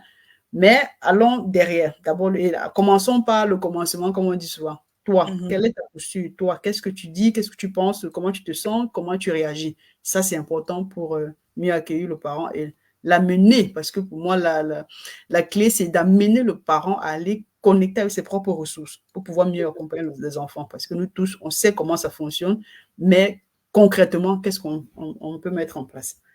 Donc, D'accord. c'est comme ça que je... Voilà, vous savez tout. Donc, contactez la coach Myrène pour travailler, pour aller réparer certaines choses et aller de l'avant. Donc, comme je vous ai dit tout à l'heure, je profite pour vous rappeler déjà un élément. Je vous ai dit au début qu'il y aura une surprise pour ceux qui ont lu. Il y a une surprise. Donc, moi, j'offre 1 heure en one-to-one avec moi pour parler de la situation de votre enfant sur le plan scolaire, parce que moi, effectivement, je fais à peu près la même chose que Myrène, mais plus sur le plan scolaire, je m'occupe de la scolarité. Donc, si votre enfant a des difficultés ou si vous avez des difficultés à connecter avec l'enfant concernant la scolarité, s'il y a des difficultés à l'école, des perturbations, s'il y a plein de choses, des situations où vous voulez discuter avec moi concernant la scolarité, vous pouvez me contacter. C'est vraiment un gratuit coaching offert avec moi one-to-one. Donc, vous faites simplement hashtag rendez-vous et je viendrai particulièrement vous voir. Vous faites hashtag rendez-vous et on en parle. Alors, je rappelle encore aux mamans, le booster de révision scolaire, l'abonnement annuel est lancé. Vous faites simplement un booster et on vient vous donner les éléments. Nous commençons, la session 1 commence le 28 octobre, du 28 au 1er novembre. Donc, c'est 5 sessions annuelles, 5 sessions annuelles pour permettre à l'enfant de travailler les bases en français et en mathématiques. Donc, si votre enfant du CE1 en troisième, ça le concerne, venez et nous allons avancer avec les enfants. Donc, n'hésitez pas, on est là pour vous. Voilà, alors, quel est le mot de la fin, ma chère coach Myrène? Une maman qui est actuellement en situation qui vraiment cherche ce moyen-là, qui a écouté ce qu'on a partagé ce soir et qui est encore dans l'interrogation, qu'est-ce que tu pourrais dire à cette maman ce soir pour davantage connecter avec son enfant? D'abord, la première chose que j'aimerais dire à cette maman, c'est que quand on commence à se poser des questions, ça veut dire qu'on est déjà sur le chemin. Le moment qui se pose la question, ah mince, je ne sais pas si ça va fonctionner, ah mince, je ne sais pas si je vais bien faire, ou alors, bon, peut-être ça n'a plus de sens. Et si ça n'a plus de sens, comment je fais pour réparer? Être déjà sur le chemin. Franchement, c'est déjà le grand pas que cette maman a fait et ce serait même d'ailleurs beaucoup plus facile de l'accompagner plutôt que d'une maman qui ne se pose pas des questions. Parce que je dis, dans la relation parent-enfant, les questions sont plus importantes que de rester et se dire je sais tout ou alors je pense que je n'ai pas de problème. Donc, c'est très important pour cette maman déjà qui se pose des questions et ensuite faire le pas. Le pas, c'est vraiment dire, OK, j'ai besoin de prendre rendez-vous avec Myrène pour pouvoir comprendre si les questions que j'ai, c'est peut-être des questions, les mauvaises ou les bonnes questions, déjà qu'il n'y en a pas. Mais c'est important de pouvoir aller se faire accompagner, de demander de l'aide. Je dis toujours, dans la parentalité, on demande de l'aide, on demande de l'aide, on demande de l'aide, très important, parce que un enfant, il y a un adage qui dit, il faut tout un village pour éduquer un enfant. Donc, je n'ai pas besoin de rester dans l'isolement pour pouvoir résoudre mon problème, j'ai besoin de demander de l'aide. Et il fait juste le pas. Comment créer du lien avec son enfant? C'était notre moment exclusif ce soir. Merci à coach Myrène d'avoir été là, d'avoir accepté, honorer ce rendez-vous ce soir pour apporter la valeur aux parents. Merci à toi pour ce Merci, moment. Jocelyne.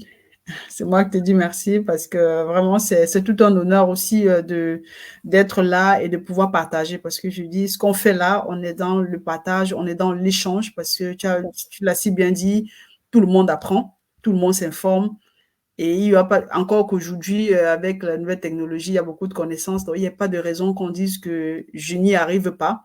C'est tout simplement de dire comment je fais pour y arriver Tout à parce fait. qu'il y a toujours des solutions. Et je te dis vraiment merci pour ce temps de partage. Merci. Et les mamans, on se dit à très très bientôt pour notre prochaine formation. Donc vous verrez la prochaine thématique qui sera encore intéressante. Nos prochaines formations, prochaines masterclass. Pour ceux qui veulent être au courant, celles qui veulent être au courant, il y a la diffusion. Vous avez envie d'être au courant de toutes nos formations, de tous les partages qu'on a ici. N'hésitez pas à entrer dans la diffusion. Vous pouvez demander et on vous fera intégrer la diffusion. Il y a un groupe de mamans Boss Lady en off qui reçoit d'autres formations que je ne partage pas forcément sur les réseaux. Et vous devez avoir cette valeur-là. Vous devez continuer, on doit continuer de s'éduquer, de s'informer, d'avoir l'information. Donc, n'hésitez pas. On se dit à très, très bientôt. Excellente soirée à vous et à bientôt les mamans. Bonne soirée. Bonne soirée.